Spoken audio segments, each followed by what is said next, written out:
Dakikalar süren çalışmanın ardından Berfin ekipleri 7 yaşındaki Kızını yırtıyor. çıkarttı ve ambulansla hastaneye Gözüne vuru da çekiyor.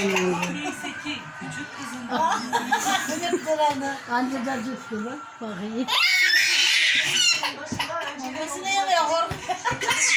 Elleme diyor. Koltuğu ellettim diyor bak. Eline vuruyor.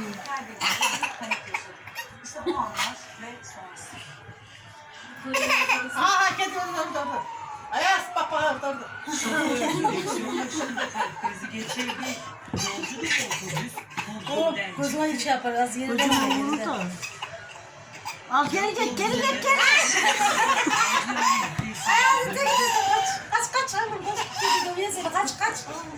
Kedi seni dövüyor kaç. Sen de kediydin hadi. akıl almakla İstanbul Tut çek aşağıya. Kadıköy'de olmuş. Kedi aşağı tut çek.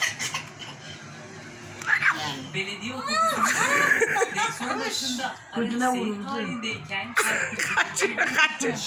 Akşam 52 yaşındaki şoför jandarma direksiyon hakimiyeti Gözüme şey yapar. Kedi.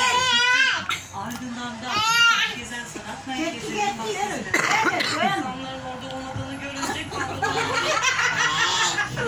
Oğlum gözüne vur. Gözüne. diğer altında kalmaktan saniyeler Sırdıran derine.